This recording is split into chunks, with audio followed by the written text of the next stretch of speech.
After a wildfire damaged my in-laws' cabin, I took time off work to rebuild their porch. Every board, every rail. The day I finished, they threw a fish fry. I wasn't invited. My wife said, "It's more of a family thing." I stood in the trees watching them laugh without me. Then I got in my truck and the air was cool that evening, with the scent of pine and fresh paint still lingering in my clothes. My name is Mark. I'm 38 years old, a diesel mechanic from Kalispell, Montana. I'd spent the past 3 weeks up at my wife Anna's family hunting cabin, rebuilding the porch after the wildfire that swept through last summer. Jack and Darlene, my in-laws, didn't say much when I told them I'd take care of it. They just nodded like I was a hired hand, not family. That should have been my first clue. I took every vacation day I had left, even used up unpaid leave, just to get the job done right. Hauled lumber up from the mill myself, carved the railings by hand because that's the kind of pride I take in my work. Every night, I slept in the back of my truck, listening to the crackle of the wood stove as the cabin slowly came back to life. I'd hoped, maybe stupidly, that when the job was done, it would mean something, like I'd finally be part of the family. When I finished that last handrail, I texted Anna, "All done. Looks good." She replied with a thumbs-up emoji. No words. That was all I got. The next day, I drove back to town to grab a real meal and maybe wash the dust out of my hair. As I was heading home, I saw them, Jack and Darlene, Anna, and the rest of them, all out on the porch I'd just rebuilt. They'd strung up lights, set up folding tables heaped with fried fish and cornbread. Laughter drifted across the road. I pulled over and just watched for a minute, trying to make sense of it. My phone buzzed. It was Anna. "Anna, just a close family gathering. You understand." "Understand." Sure. I understood that I wasn't invited. I sat there in my truck, engine idling, watching them raise their glasses on the porch I'd sweated over for weeks. My hands were still raw from sanding those railings. My shoulders ached like hell, but none of that mattered. Not to them. They were laughing, toasting each other, and I was just a guy in a beat-up Dodge, not worth a second glance. I don't know how long I sat there, but eventually the sun slipped behind the trees and the laughter turned to music. My stomach growled, but I didn't move. I guess part of me hoped someone would notice, come out and say, "Hey, Mark, come on over." But they didn't. They just kept laughing, clinking their glasses, as if I didn't even exist. That's the night something inside me cracked. Watching them from across the road, I realized it wasn't just about the porch, or the fish fry, or the laughter I wasn't part of. It was about all the times I'd bent over backward for them, then every damn thing they asked without expecting anything in return. And still, I was always the one left out. I drove home in the dark, headlights cutting through the mist like a blade. When I walked in, the house felt colder than usual. Anna was already asleep, or pretending to be. I didn't say a word, just stood there for a while, staring at the woman who used to be my whole world. And I knew then, this wasn't just a one-time thing. It was the way they'd always see me. The help, not family, never family. I went out back and sat on the steps, listening to the crickets. My hands ached, my heart even more. I thought about the porch, about how I'd carved every rail to match the old ones, every nail driven by hand. And it hit me. I'd rebuilt their history, but they'd never let me be part of it. That was the night I started to see things clearly. The night I realized that loyalty means nothing to people who see you as a tool, not a person. And that was the night I decided, no more. No more pretending. No more giving. From now on, I'd take care of myself, even if that meant burning every bridge they thought they owned.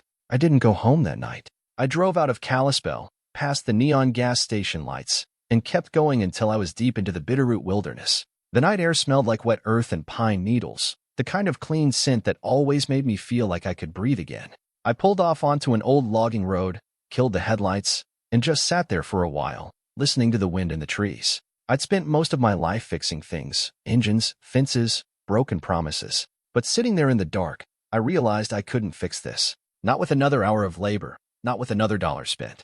My in-laws didn't want me. Hell, I wasn't even sure Anna wanted me anymore. And that hurt like hell. I reclined my seat, stretched my legs, and let my eyes adjust to the blackness. I hadn't slept in my truck since I was 21, broke and living on job sites. Back then, it felt like I was working towards something. Now it felt like I was just another man they used up and tossed aside. I pulled out my old field notebook from the glove box, the one I usually kept for parts lists and repair notes. But instead of jotting down gasket measurements or oil filter numbers, I started a new page, what I gave. I wrote down everything. All the favors I'd done for Anna's family. The porch. The countless weekends fixing up the cabin, patching their fences, fixing their old Ford when it wouldn't start. I wrote about the times I drove Darlene to her doctor's appointments in town, about the nights I covered Wayne's bar tab, so he wouldn't get his truck repossessed. I wrote until my hand cramped up and the ink started to blur in the low light. And as I wrote, something shifted in me. All those years, I thought I was proving myself to them, showing I was worthy. But the truth was uglier. I'd been their safety net, their handyman, their free labor. Never family, never enough. When the list was done, I sat back and read it over. My heart felt heavy, but there was a clarity there too. I saw it all laid out in black and white. Years of me giving and them taking, never once meeting me halfway. I closed the notebook and held it to my chest like it was a shield. This wasn't just a list anymore. It was proof. Proof that I'd given them everything, and they'd given me nothing. I must have dozed off at some point because when I opened my eyes, the sun was creeping over the mountains. The air was cold enough to bite, and for the first time in weeks, I felt calm. Like I'd finally let myself see the truth. I wasn't part of their family, no matter how hard I tried. And maybe that was okay. I made a vow to myself right then, staring at the pale sky through the windshield. No more. No more fixing their problems. No more giving without return. I'd spent too many years being their handyman, their fallback, the guy they could ignore because he'd always show up anyway. I started the engine and let it warm up, the steady hum of the diesel feeling like a promise to myself. I wasn't sure what came next, but I knew this. I was done being used. I was done being the guy in the background. From now on, I was taking back every piece of me they'd tried to claim. I didn't know how yet, but I knew I'd figure it out. I always had. I drove back to town that afternoon, the morning sun cutting through the mist as I rolled down the mountain roads. I didn't go straight home. I wasn't ready to face Anna just yet. Instead, I swung by Eli's place, my cousin who ran a small engine repair shop on the edge of town. He was always up early, tinkering on something, and he didn't ask questions. Got some stuff I need to store for a while, I said, backing the truck up to his outbuilding. He took one look at my face, the tired lines around my eyes, and just nodded. No questions, no judgments. That was why Eli was the only one in my family I still trusted. We unloaded my toolbox first, then the air compressor, the welder, the grinder, my whole workshop in the back of my truck. It felt like I was packing up more than just tools, like I was packing up the last pieces of myself that I still had control over. I locked everything down tight in Eli's shed, feeling a weight lift off my shoulders. Anything else you need? Eli asked, leaning against the doorway. Not right now, I said, but I might. He nodded again. You know where to find me. From there, I drove over to Carla's office. She'd been a friend of mine since high school, back when she was the smartest kid in the room, and I was the one fixing up dirt bikes in my dad's garage. She'd gone on to become a real estate broker, and if there was anyone who could help me figure out what I was entitled to, it was her. Carla looked up when I walked in, her eyes widening a little. Mark, she said, her voice warm but careful. What's going on? I didn't bother with small talk. I need to know what my stake is in the hunting cabin, I said, pulling up a chair. I co-signed a lien for them years back, helped them cover the property taxes. I want to know if that still stands. Carla's eyes flicked with surprise. I remember that, she said. You never put your name on the title, but you signed the lien. Let me pull the records. She tapped away at her keyboard, and I sat there in the quiet office, feeling my heart pound in my chest. When she turned the screen around to show me the document, I could see my name clear as day. My signature, next to Jack's. You have legal standing, she said softly. If they don't pay you out, you can force a sale. It's called a partition action. I exhaled a long breath. Part of me had hoped there was nothing I could do, that maybe I was stuck. But seeing it there, my name, my leverage, felt like the first real step I'd taken in years. Thank you, I said. I'm going to need a lawyer. Carla gave me the name of someone she trusted, an old college friend who specialized in property law. I made the call as soon as I stepped outside. His office was in Missoula, but he agreed to meet me in Kalispell the next morning. I went home after that, my tools locked away, my next move already in motion. Anna was in the kitchen when I walked in, stirring a pot of chili like nothing had happened. She looked up and smiled like we were still on the same page. But I wasn't smiling back. I didn't say anything. I just walked past her, upstairs to our bedroom, and started gathering the paperwork I had on the cabin, the lien, the payment slips, everything I could find. She didn't ask what I was doing. Maybe she didn't want to know. That night, I lay in bed with my eyes open, staring at the ceiling while Anna scrolled through her phone next to me. She posted a picture from the fish fry family strung together, in bold letters over the image of Jack and Darlene beaming on the porch I'd rebuilt. I felt something break in me when I saw it. They were so proud of their family. I was nowhere in sight. I didn't say a word. I just turned off the light and closed my eyes, feeling a cold, quiet determination settle in my chest. If they thought I was going to keep playing along, they were wrong. Tomorrow, I'd take the first real step to reclaim what they owed me. I didn't sleep much that night. My mind was too busy, turning over every word, every slight, every time I'd let them treat me like I didn't matter. By the time the sun was up, I knew exactly what I had to do. I started with Anna. She was in the kitchen again, humming under her breath, like everything was just fine. I opened my phone and pulled up the photos she'd posted from the fish fry, the big smiles, the plates of fried trout, the family strong together banner in the background. I laid the phone down in front of her. "You want to tell me why I'm not in a single one of these?" I asked, my voice steady. Anna's smile faltered for a second, then she let out a small laugh. "Mark, come on. It was just a little gathering. No big deal. No big deal," I repeated slowly. "I spent 3 weeks fixing that porch, Anna. 3 weeks. While you were all laughing and drinking, I was out there sweating through my clothes. And you didn't think I even deserved a plate of food." She rolled her eyes. "You're making this bigger than it is." "No," I said, my voice turning cold. "I'm seeing it for exactly what it is." I picked up the property partition notice from the counter. I'd printed it out the night before. After talking with the lawyer, I laid it down in front of her. Anna's face went pale. "What is this?" she whispered. "Legal notice," I said. "I'm forcing a sale on the cabin unless Jack and Darlene pay me out for my share. I'm done being their handyman. I'm done being your handyman." "Mark, you can't be serious," she said, her voice cracking. "This is family. You can't just sue them." "I can," I said, "and I will." She started to argue, but I turned and walked out. My hands were shaking as I got in the truck, but it wasn't fear anymore. It was relief. The next stop was Jack and Darlene's place. I didn't bother knocking. I walked right up to their porch, the one I'd rebuilt with my own hands, and handed Jack the envelope. He opened it and squinted at the paper like he couldn't believe what he was seeing. "What the hell is this, Mark?" "It's exactly what it looks like," I said. "I'm done waiting for you to treat me like family. Pay me out, or I'll force the sale." Darlene's face went red, her hands clenching around her coffee mug. "You ungrateful son of a bitch," she spat. "After everything we've done for you." I let out a dry laugh. "Everything you've done for me? You mean everything I've done for you?" She opened her mouth to fire back, but I was already turning away. My phone buzzed as I walked back to the truck, and his brother, Wayne, calling me. I let it ring. Then I remembered the money I'd lent him back in 2020 when he couldn't cover his rent for 2 months. He promised to pay me back. He never did. I pulled up his number and fired off a text. "I'm filing a claim for the debt you still owe me. You've got 2 weeks." It didn't take long for the backlash to start. Jack called first, his voice shaking with rage. "You're tearing this family apart, Mark. You're just a mechanic. You think you can take us to court."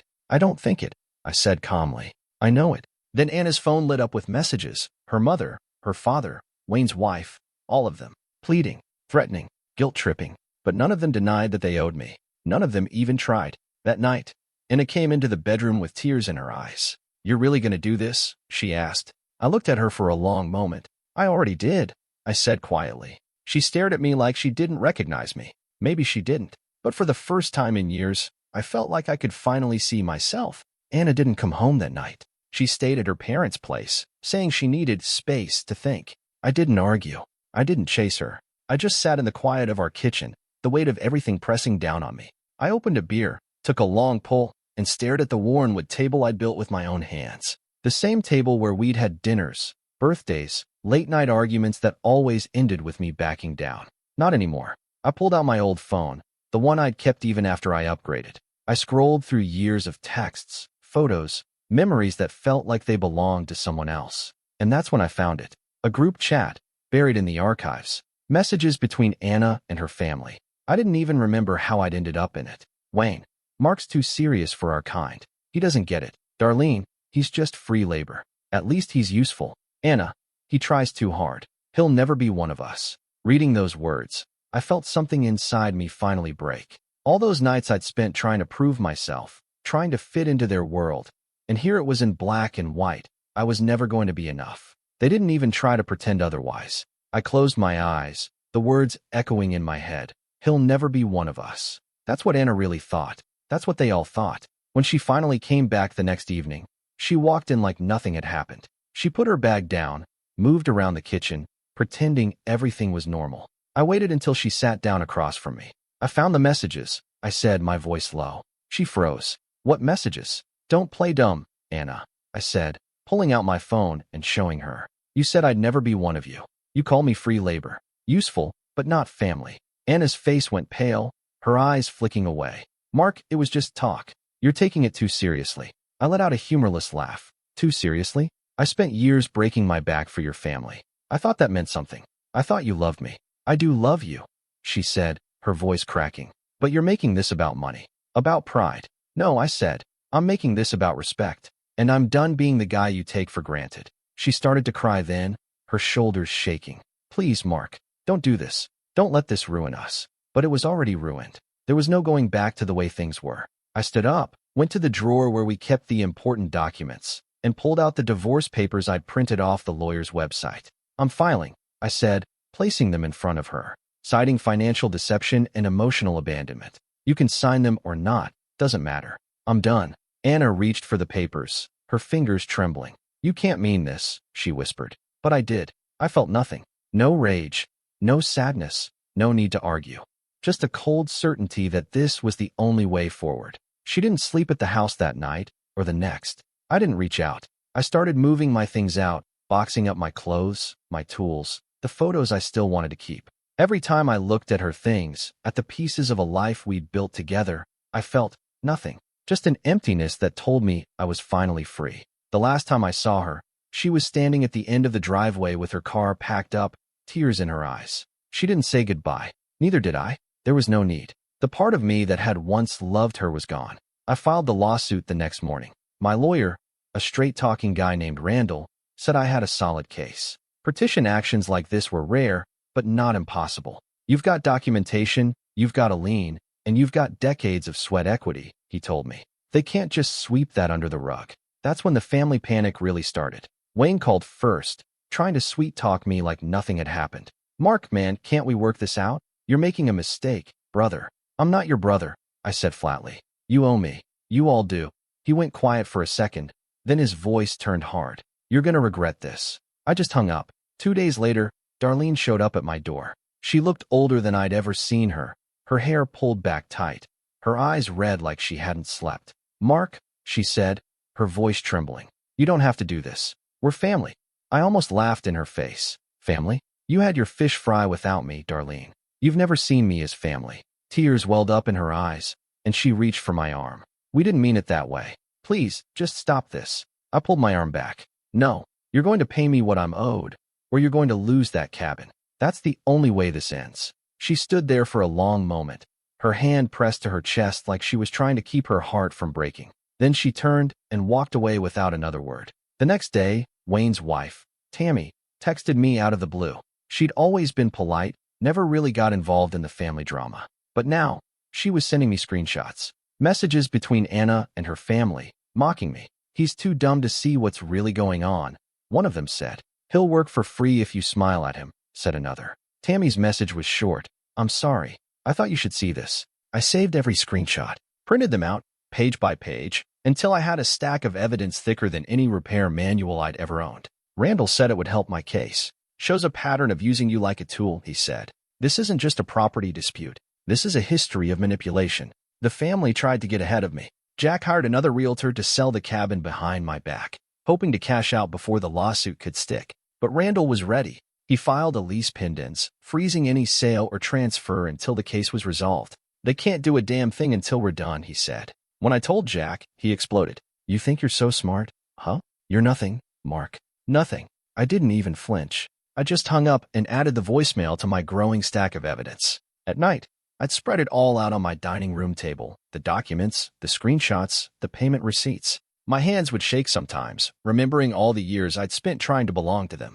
But now, those papers weren't just reminders of betrayal. They were proof. Proof that I wasn't crazy. Proof that I wasn't just some angry man with a grudge. And for the first time in my life, I felt like I had power. I didn't sleep much, but when I did, it was deep and dreamless. In the morning, I'd get up, make coffee, and dive back in. Wayne's dead. My share of the porch rebuilt. Every word they'd ever said behind my back. Piece by piece, I was building my case. And I wasn't going to stop until I had it all. The court date came faster than I thought it would. One morning, I woke up to a text from Randall. Today's the day. Be ready. I put on my best jeans, a clean flannel, and boots I'd polished the night before. It wasn't a suit, but it was me. I wasn't trying to impress anyone. I was here to claim what was mine. Anna was already at the courthouse when I walked in, sitting with Jack and Darlene at the end of the bench. She didn't look at me when I passed, her hands clasped tight in her lap like she was praying. Wayne was there too, but he kept his eyes down, avoiding mine. Randall met me at the door, gave me a firm handshake. "You're gonna be fine, Mark. Just tell the truth." The judge was an older woman, gray hair pulled back in a tight bun. She looked over her glasses at us, calm and patient. "Let's get started," she said. "Mr. Mark Jensen, you're claiming a 30% share of the hunting cabin, based on unpaid labor and a cosign lien. Is that correct?" "Yes, ma'am," I said. My voice was steady. I'd rehearsed this 100 times in my head. She listened to Randall lay out the facts. The years I'd spent fixing up the cabin, the money I'd put in, the work I'd done with no real thanks. I watched Jack squirm in his seat, Darlene's lips pressed tight like she was trying not to cry. When it was their turn, Jack's lawyer tried to make it sound like I was just a handyman. He was helping out, he said, his voice slick and practiced. He was part of the family. He never asked for payment because he didn't expect any. I leaned forward, my hands clenched on the table. "I didn't ask for payment because I thought I was part of the family," I said. "But they never treated me like it." The judge looked at me for a long moment, then nodded. "Mr. Jensen, do you have any evidence to support that this was more than just volunteering?" Randall slid the stack of documents across the table. The lien, the text messages, the photos of the porch I'd rebuilt. And then the final blow, the screenshots Tammy had sent me, showing them mocking me behind my back. The judge took her time reading them. When she looked up, her eyes were sharp. "It's clear that you weren't treated as family," she said quietly. "You were treated as labor, and that has value." Jack started to argue, but she cut him off. "I'm ruling in favor of Mr. Jensen. 30% share of the cabin value, plus repayment of unpaid debts. The property will be sold, and he will receive his portion." I sat back in my chair, feeling a rush of relief so strong it almost knocked the air out of me. Anna put her face in her hands. Jack looked like he'd been punched in the gut. Darlene didn't say a word. Wayne just stared at the floor. We walked out of that courthouse, Randall clapping me on the back. "You did it," he said. "They can't take that away from you." Outside, the sky was clear and bright. I felt like I could finally breathe, like I'd finally ripped off the weight of all those years, all that quiet betrayal. A few days later, I watched as strangers toured the hunting cabin for the first open house. They walked the porch I'd rebuilt, ran their hands over the hand-carved rails. One woman smiled, said, "This is beautiful work." I didn't say a word. I just nodded. When the sale closed, I got a check for $98,000. More than I'd ever expected. More than they'd ever thought I was worth. I didn't cash it right away. I held it in my hands, feeling the paper between my fingers, thinking about everything it represented, every hour I'd worked, every night I'd spent lying awake, wondering if I was ever going to be more than just the help. I drove out to the cabin one last time before the new owners moved in. I stood on that porch and ran my hand over the railing, feeling the grooves I'd carved, the wood smooth under my calloused fingers. For the first time, I didn't feel angry. I didn't feel sad. I just felt done.